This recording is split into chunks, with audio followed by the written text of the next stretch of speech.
All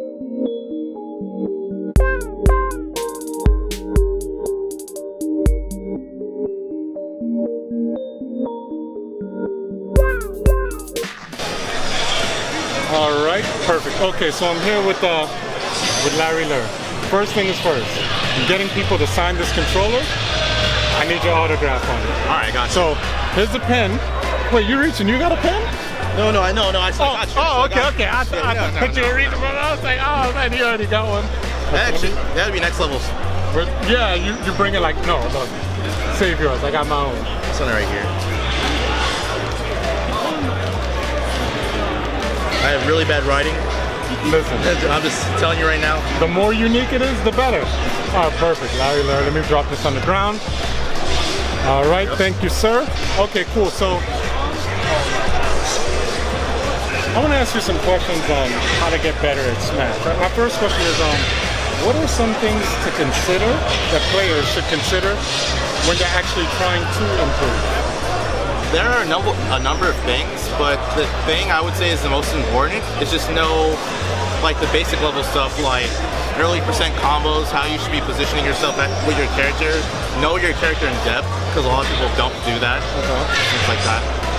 Okay, so making certain that you know everything your character can do and at what percent your character can do that. Yeah, exactly. That's like the number one thing that stands out for you? Yeah, one of them. Hey, what's up, dude? Do you have any like tips or tricks really quickly as to what players can do to make sure that they can have those things on point?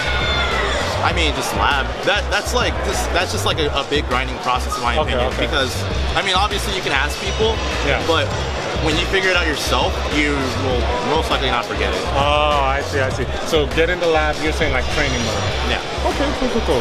Now, here's a hard one, right?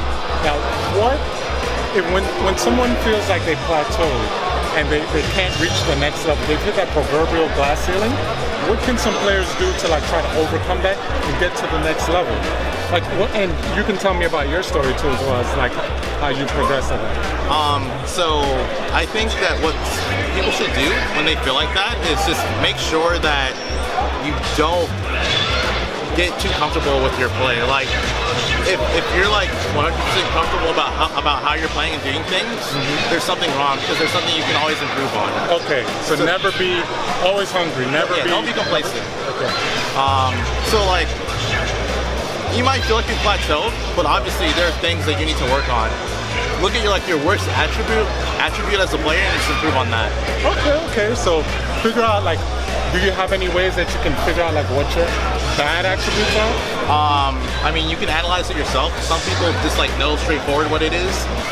Other times you can always talk to like a friend or something, be like, or talk to someone who you play against or something like that, and just be like, okay, so in your opinion, what am I bad at? Like, what am I terrible at? Get someone else's opinion, because you might have a different view of yourself than how others might view you. Yeah. Okay, that's good advice.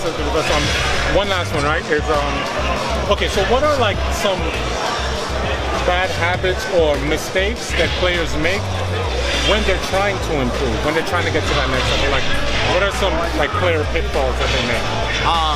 Something I would say is that people tend to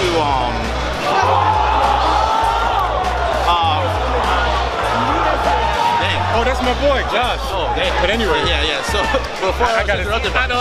Yeah. No.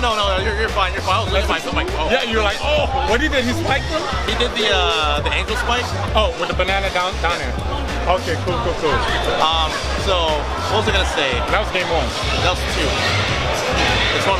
Oh, 1-1. Okay, yeah. Perfect. So I would say some players tend to get a little bit biased in their improvement process. Like they'll be like, I'm getting better because I'm beating people. Yeah. Whereas even if you're beating people, you should never look at that. You need to look at yourself. Like, what are you doing anything better? Not if you're beating people. Oh, that's a good way. Yeah. Because just because you're beating people doesn't necessarily mean that you literally got better. Like, you should look at your own personal play. Judge how you get better based on your own play. Have you improved on your punishments? Have your neutral improved, your spacing? Yeah. Things like that, right? Like recovering, not getting gimped. Okay. Yeah, like obviously beating people is like a good mark to see if you have improved, but just basing it solely off of that is not good because some people have bad days, and then you never know. Yeah, and you don't want it to inflate your ego because like one day maybe you'll do really well, and you're like, okay, well, you know, yeah, I'm that best. I'm that good stuff. Yeah, I'm that good stuff. I'm that good I'm stuff. that good stuff. You ain't gotta be sports with this, but yeah, I'm that good stuff. Okay, so you don't want to inflate your ego, and then next thing you know, get put in back to reality by somebody else. Exactly. Okay. Yeah, and wow. Yes. Oh, Josh. Oh my God. Come on, man. Banana down to long intermission. Yeah. What were you saying? You were in the middle of the sentence. Oh no, I finished it. Pretty much, I'm just saying like, you don't want to confirm whether you've improved or not based off of wins on others. Look at how you yourself are playing. Okay, cool. I agree with that. Now, last thing, this is just for me. Thank you, I appreciate all that, but just for me. Cloud versus Fox. Your opinions? I think it's a really close matchup. Cloud might slightly have the advantage, but yeah, it's like in my opinion, it's either even or in Cloud's favor. Because Fox's disadvantage is two like up airs and up tilts for ledge, for trapping, and then if you're off stage, I can neutral air and down tilt your recovery. Yeah, I mean it's kind of it's like the same thing back and forth. Like they both do really well with momentum. Yeah. But I would say maybe Cloud does a little bit better. In general, you think it's against like top Cloud players you played, it felt like pretty even, regardless of if you won or lost. Yeah. Like okay, felt doable. Okay. All right, listen. Thanks, man. I appreciate it. I'm sure people will love to see this. Hope you guys enjoyed that video. Subscribe for more and let me know what questions you want to see me ask top players in the future. Until next time, peace.